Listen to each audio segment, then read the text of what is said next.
Hello and welcome back to Interpreting India. This season, we at Carnegie India are examining many of the challenges and opportunities that India will confront in the coming decade.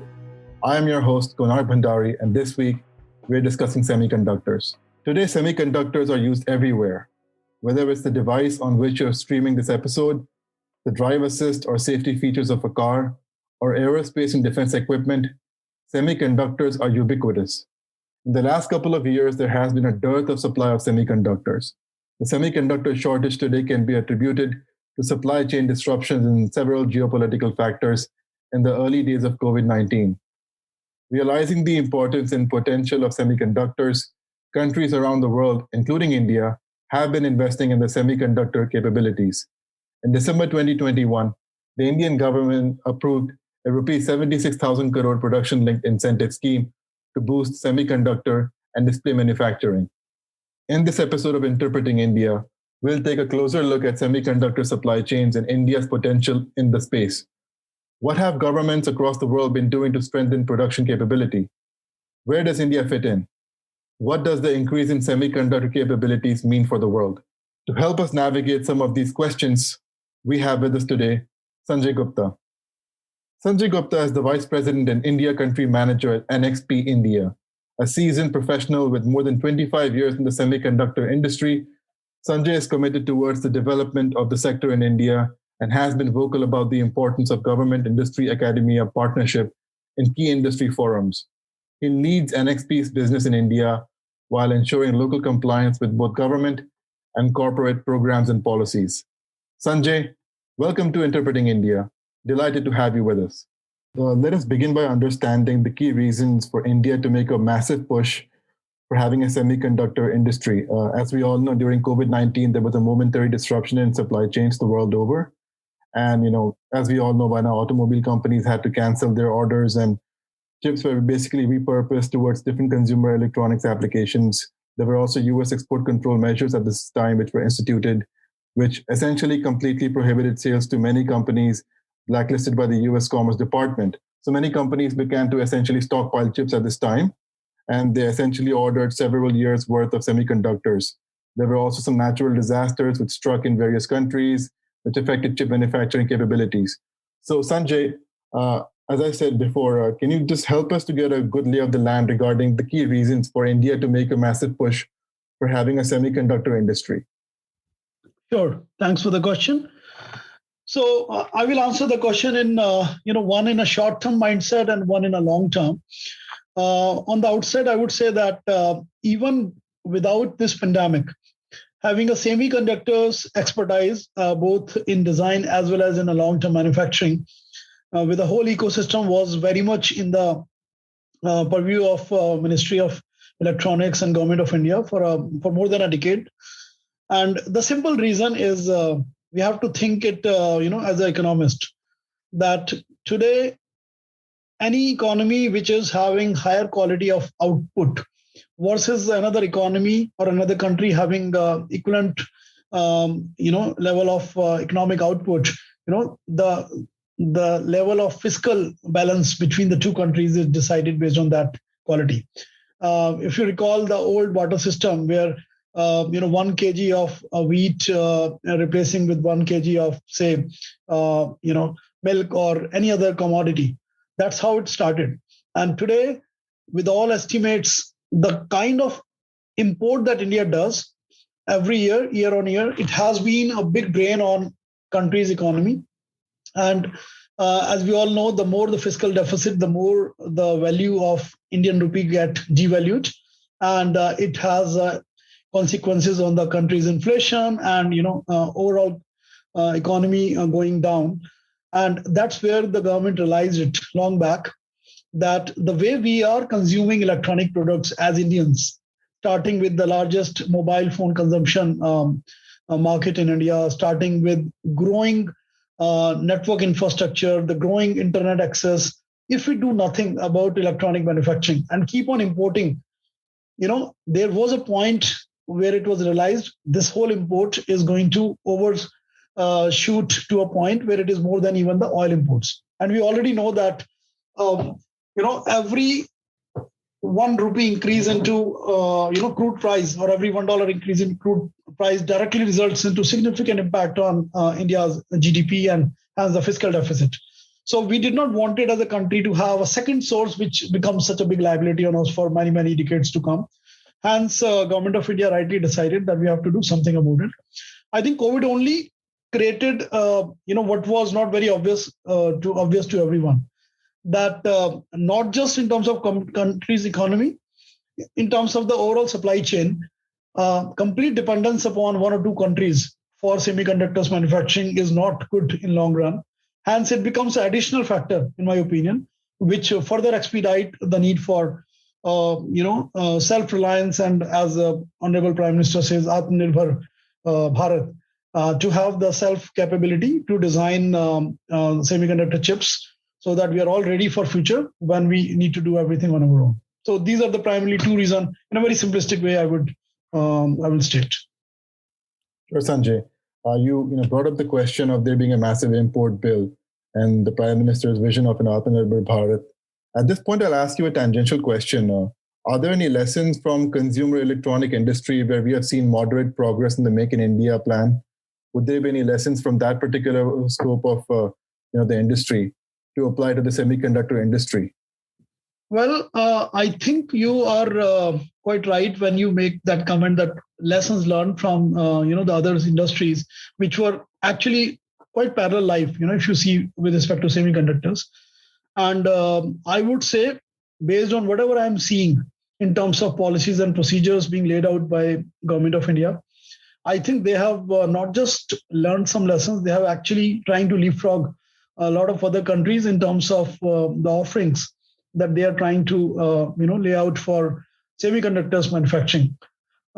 Just to give you some insights into why I am saying so, I haven't seen a government policy where you offer 50% of up to 50% subsidies, not just on the infrastructure tool cost, but on the entire project cost. Right? And for your viewers, it's important to know that when we say a project cost, it's much different from just the infrastructure cost, because the project cost includes end-to-end expenditure, including buildings, lands, water, electricity, even the manpower, right? Versus just saying that, okay, whatever hardware capital investment that you do, we are going to offer that subsidy. So in my mind, offering such a heavy subsidy, which is, of course, dependent upon which technology node that you go for. For example, if you go for advanced technology node, 16 nanometer or below, I believe there's up to 50% subsidy on the project cost. If you go below 60 nanometer, but above 28 or above 40 nanometer, then it's 40% subsidy. And then below 40 nanometer, it's 30% subsidy. But I think it's huge, because any company who would like to invest in India and they straight away get 30, 40 or 50% subsidies on the entire project cost for 5 to 6 years of overall duration, I think it's amazing. It has never been seen before in any other sector. If you go back, whichever sector you pick up, I think this is one of the first kind the Government of India has laid out this policy. And the kind of speed, the kind of action, the kind of seriousness that I'm seeing into different government departments, the sense of urgency with which they are coming on and laying out one step after another, including setup of Indian Semiconductor Mission, right? And so this is an independent body that they have decided to set up with independent leadership team and direct decision-making power for driving this whole sector forward. Says a lot about government's intent, which again I don't see has been done in many of the other manufacturing sectors. So I'm very positive seeing all that which is happening. And another thing I would like to mention that it is not just about semiconductors manufacturing, which is of course the last dream of any country to become self-reliant. There are a lot of ecosystem that goes along with the semiconductor chips. Once you manufacture a chip, it's a raw chip. It's a silicon wafer, but to convert a raw silicon wafer into a usable chip, there is the whole industry we call OSAT or ATMP, which is nothing but automatic, testing, packaging, and the validation before a chip is any used to end customer. These entire supplementary setups are also part of this new semiconductor policy. And I believe, again, up to 30% of the overall project cost are being proposed as subsidy from the government, even if you want to set up these OSAT facilities in India. And truly speaking, with already design capabilities plus manufacturing plus OSAT, this will make a whole end-to-end ecosystem in the country, which I believe will kill another issue that was there for a long time, that even if you have a discrete solutions, in lack of the overall end-to-end solution, we will always be bottlenecked because of our infrastructure and the supply chain challenges. So I think this is a very visionary move that I'm seeing after a long, long time. And of course, it's only half job done. We have to see the implementation and the follow-up from here on. But so far, it looks very promising. I was just going to come to the Indian government's recent plan announced last month regarding semiconductors, a 76,000 rupees crore scheme, approximately 10 billion US dollars. And you addressed many of the critical components of that scheme. I wanted to just delve a little bit deeper into that scheme and talk about, the government incentives. Clearly you feel the plan is attractive enough to draw in investors. But what more can be done? Is there anything more which the industry feels could be done in this plan to attract investment? And also, what do you think about the proposal in the plans? For example, a lot of countries in the past have usually focused on the high-end nodes of chip making, as you mentioned, 16 nanometer and below. But the government has also sort of incentivized in this scheme the production of chips even above 16 nanometers. They're giving subsidies for that as well. So what is your overall estimation of the scheme, and do you think more can be done to attract investment?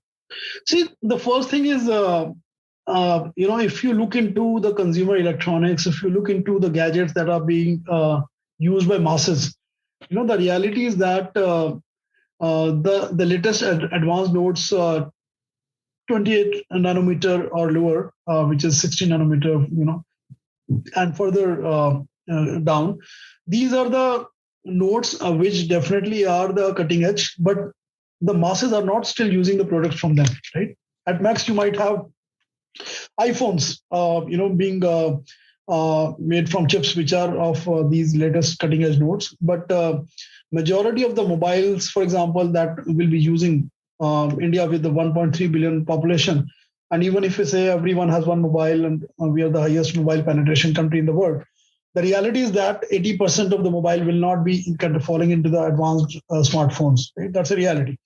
Still, there are a lot of feature phones that are being used at the bottom of the pyramid. Same way, when you talk about a lot of gadgets used in home, whether you call it TV or a fridge or the simple sensors, none of those are in the cutting edge technologies. Not only that, government also trying to think from not just the supply side of the problem. There's another problem, which is the demand side of the problem. No one is going to benefit from a fab if there's a lot of manufacturing of these chips, but there are no takers. So how to create a sustainable demand? That is another thing. Now, we might look into a tunnel vision and think what is happening today where there's a shortage everywhere. But we all know that, everything will come back to the mean reversal sooner or later, which means that sooner or later, the demand is going to come back to a normalcy. Whether it takes 1 quarter or 2 quarters or a year, right? Nobody has seen the crystal ball, so we will only see it in future. So I think a lot of internal demand that will be generated within India from local consumption. It could be from a defense sector. It could be from local industries, the small scale industries. I can guarantee you that none of those entry level electronic requires the cutting edge 16 nanometer. So long story short, since government is putting this entire positioning from 65 nanometer, 45, 28, 14, I believe that it is much wider scheme applicable to the country dynamics and applicable for a long-term sustainable demand. So it's actually the right thing to do versus offering it only for the advanced node. So that is to answer your, question number one, I believe. Now, you had also asked what extra we can do to make sure that India becomes the semiconductor superpower in times to come. So my response would be that, like there's a famous quote, Rome was not built in one day, right? So same way, no matter how much passionate we are, no matter how much serious, reality is that it will take its own sweet time, right? A plant cannot become a tree in day one, right? Even if you want best in class sunlight and manure and water, and if you are having right commitment, it will take its own sweet time. But I will give you example of a bamboo tree. For 6 years you water it, you nurture it, nothing comes out, and suddenly within next 6 weeks it grows by over 100 feet or so, because you were taking care of that to make the roots are founded well. I would say that if government continues to have the right intent, policy laid out is one thing, but implementing it, having the right leadership in place is another thing. And if we execute onto this plan well, I do not think with the kind of talent India has, with the kind of operational excellence India can create, we have proven it in various different aspects wherever this kind of focus was put in. Right? You have clear examples. The famous missile story of India, the satellite story of India, the UID Aadhaar card story of India, where we penetrated a billion people against anybody's I would say best dreams. It is a testimony to the fact that we can do anything that is laid out in front of us, provided there's a political will and there's a right execution. I know this is a daunting task. If it was easy, any country would have done it. India would have done it long back. The reason it is difficult, that's why we are at this point in time. But I also believe that this time the mood is different. This time we are on a cross juncture, which seems very different. The country is looking forward to that. The industry is looking forward to that. Customers are looking forward to that. And I honestly believe even the world is looking forward to that. After seeing what happened in COVID, they would like India, which is a very stable geography, a stable economy, right leadership, good policies, and ease of doing business is continuously on the upside. In last 6 years, we have, I think, jumped more than 70, 80 places as per World Bank. So we are having all the right guns which are firing for us. And I do believe that, to answer your last question, if one thing can be done, I would say we need to have companies in India just like the bigger giants which are ruling the semiconductors world. Right now, there is none. We can manufacture, but again, manufacturing without design, without concept might look hollow in long run. So my personal desire would be that government vision, which I believe is very much there, should be, the whole side of the story. So if it is a circle, I would say the one side is manufacturing, the other side of the circle is, or a coin is design. And we need to focus to create some of the Indian giants which can compete with the global giants with the same reputation. That yes, we can also as a country design products, and these products are best in class. These are the cutting edge disruptive products for the industry, whether they go into 5G market or go into wireless market. The whole world is open to us to design. And that's where I will think that the startup program that the government has launched with the equal fanfare, and the kind of celebrity status the startup leaders are getting, just like our sport leaders get or our film stars get, with that kind of celebrity status getting to innovators and the business process innovators will really change India. And I think again, things are aligning well. So I would love to see where companies, startups are designing side of the story, and then when they need to manufacture, they have manufacturing capability within India. Entire ecosystem end to end is present. So that would be my desire. And government is already the third part of the scheme called DLI, right? Design linked incentives. So government is already working on that. So there is an initial proposal also where for some of the startups which are having majority stake as an Indian, they will be getting about $2 million of funding from the government, as long as they can prove their concept and they can prove that, yes, this money was worth it in terms of some end solution. So this is a very good first step. I will also say that it is not going to be sufficient, because we cannot make a multi-billion-dollar semiconductor organization with $2 million. But nevertheless, anything is more than zero is good, right? So this is a very good beginning, and this will inspire more and more people to come forward and use and leverage onto this funding, and hopefully with all the avenues of investment now very open in India as well, with the right level of infrastructure support, enablement support, funding, there will be good handholding will be done for these companies. Your point about the world looking towards India to be a manufacturer of chips is well taken, and it's an interesting segue into another point of techno nationalism. Now, you mentioned at the beginning of this podcast how the Indian government was already seized of the matter to increase chip production even before the pandemic hit, and essentially now raises the issue of techno nationalism, which, as the Carnegie scholar Michael Nelson had said, is essentially privileging security concerns over commercial benefits, where every country sort of seeks to become self-resilient in manufacturing of chips. So the question at this stage is, various countries have come up with plans to manufacture chips to be self-sufficient.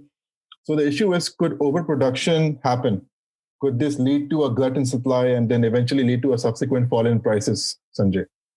See, I would say that at the end of the day, as I said earlier, everything comes back to the mean, right? So something is ultra low, it will come back to mean by rising up. Something going extremely,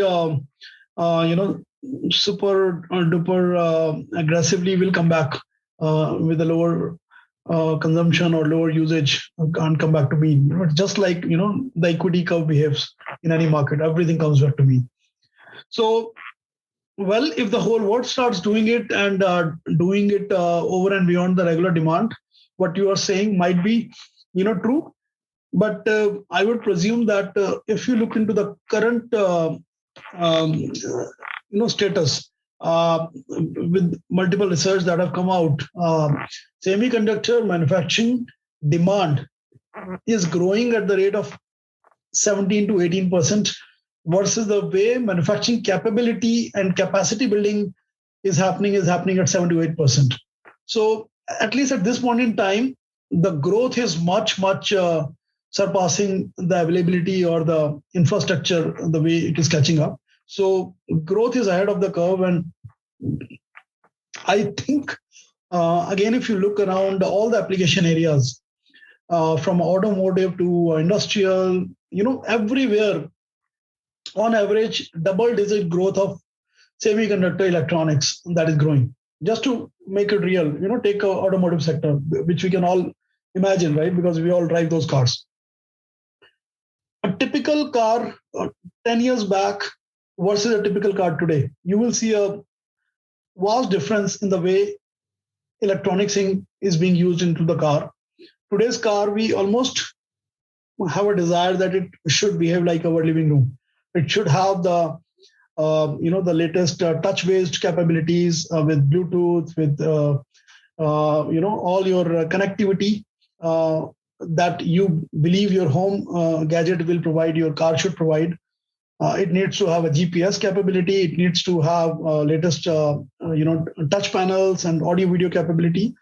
Beyond entertainment, it needs to be having the power steerings and power windows, and now the automatic lighting, automatic wipers, and going ahead, the super advanced cars, which may not be there that much in India, with a lot of ADAS capability, where the blind spot detection capabilities, the pedestrian detection capability to avoid accident. Some of those cars are already in India, but most of these cars are pretty common in Europe and US. And now, even going beyond that, we are trying to talk about the driverless cars, which is something that we all, as automotive companies, are innovating. So the point I'm making is, from probably 5 to 6 small semiconductor microcontrollers in a car, now we are moving towards 250 to 300 to 500 chips in a car. And not only number of chips, the integration in these chips is also increasing exponentially, just like Moore's law.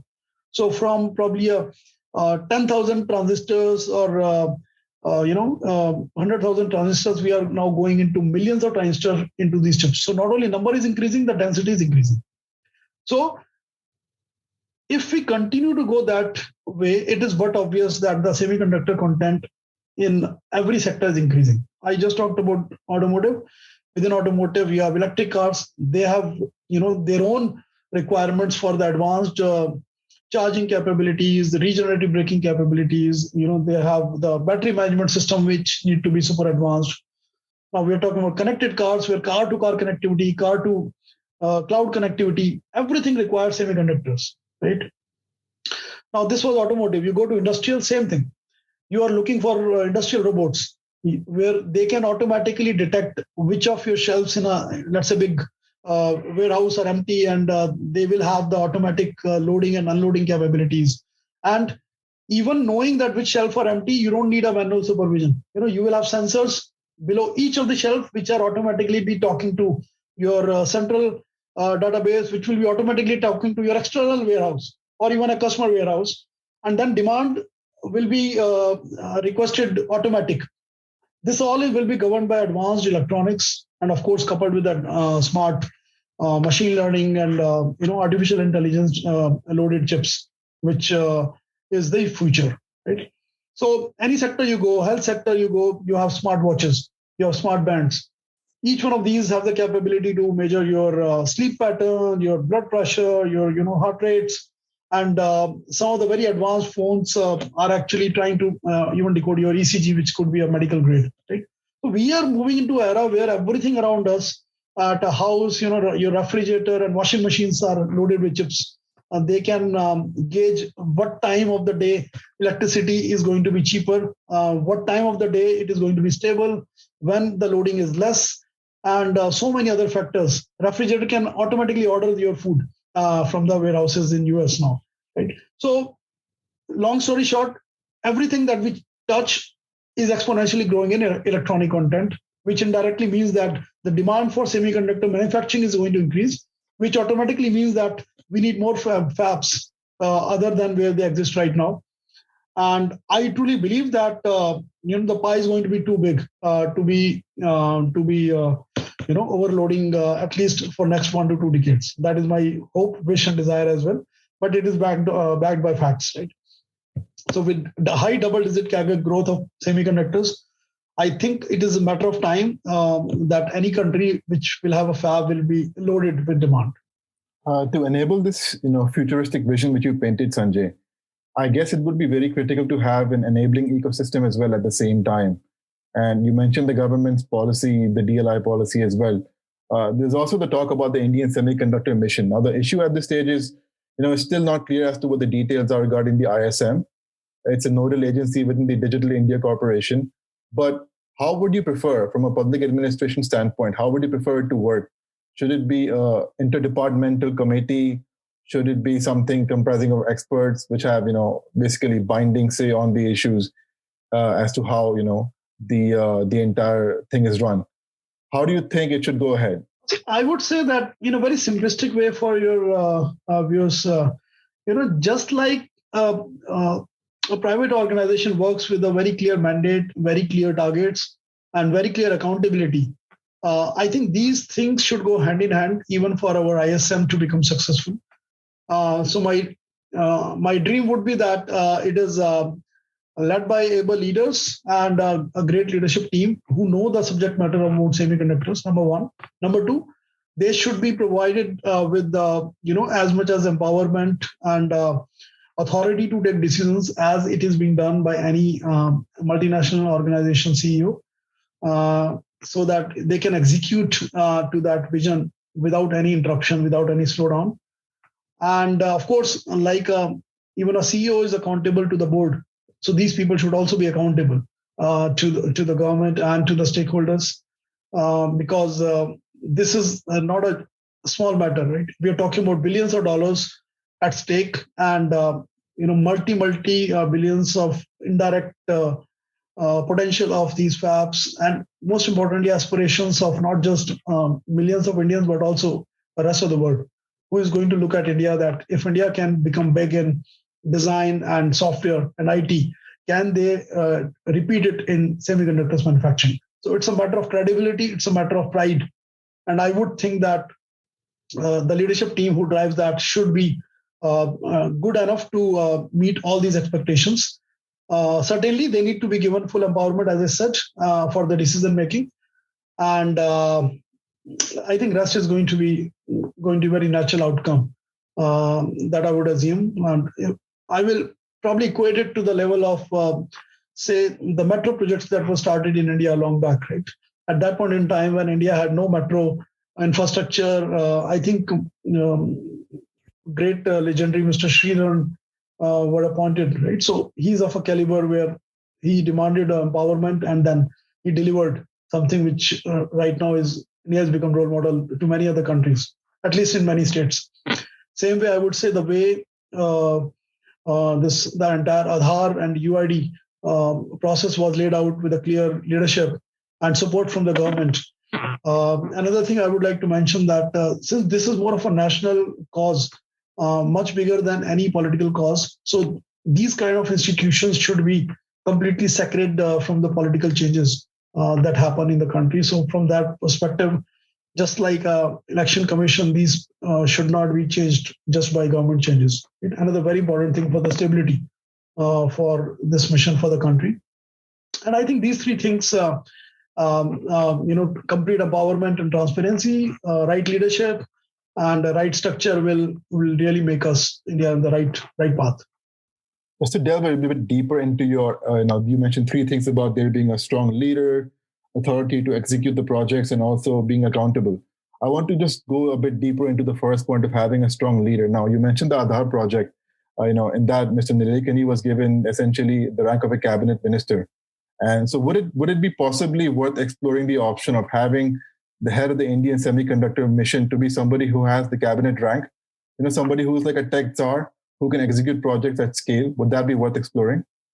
Why not? Again, it is for the government to pick up the right kind of visibility and impact, so that this person delivers and is having the impact onto the both national and international scale. But yeah, there could be many ways to get this in place. So what you said could also be one of the possibilities. Sure.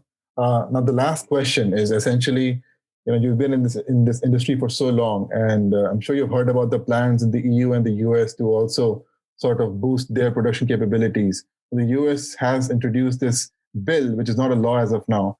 It's called the CHIPS Act, creating helpful incentives to produce semiconductors. Do you think there are any takeaways which India has to, essentially learn from the other countries? I know we have our own scheme of promoting semiconductor production in the country now, but are there any best practices which you can possibly look to from overseas, which India can incorporate in its own plan? Yeah, so my response is, while we look into every possible best practices or the processes being run across the world, we have many examples from Asia, from Europe, from Japan. But I'm a firm believer that, some of the things that are specific to India, we should be customizing them as per our needs. Sometimes completely copying it from one country to another may not work, because culture is so important into any strategy. Again, there's a famous quote that a culture, is so important that it can eat a strategy in a breakfast, right? so that's a quote. So I would say that culturally, what suits to India and Indian democracy-based operations is very different from China, where that whatever you want to do, you can do with no resistance of any kind, and even if there is, you can get away with that. So I think India needs to find a way where whatever we decide is sustainable for long run, and it is exactly suiting to Indian demands. Now, I personally believe that India is so huge that we can create our own internal demand. We don't need to as long as we can maintain that very good policy making already there, that internal industries will be given a preference for the internal sourcing. It could be government. It could also be applied to a lot of Indian companies which are taking benefit from government schemes, right? And slowly, once these baby industries are standing on their own feet, gradually they will not need any subsidies or any external support. Because I also believe that competitiveness at the end of the day is a long-term sustainable thing for which every Indian company should stand for.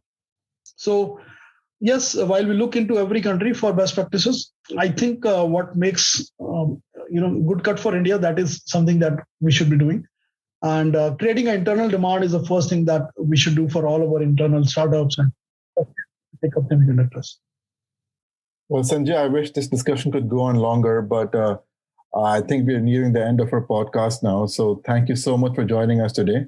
Thank you to you and your entire team for setting this up. Very glad to have you join us, and hopefully we can have you on board for any future discussions on this topic as well. Thank you very much, Kunak. It was equally pleasure at my end to join this podcast. Very important topic for India. And I'm sure if we put our acts together, sky's the limit for us. And the next couple of decades, we will be known, as authority in this field. So thank you so much for bringing this very important point.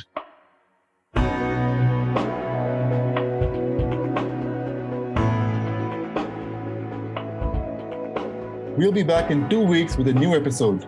To make sure you don't miss it, be sure to subscribe on Apple Podcasts, Spotify, Stitcher, or wherever you get your podcasts.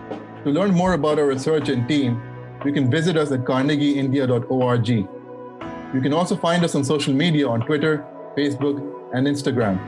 Thank you for listening. See you next time.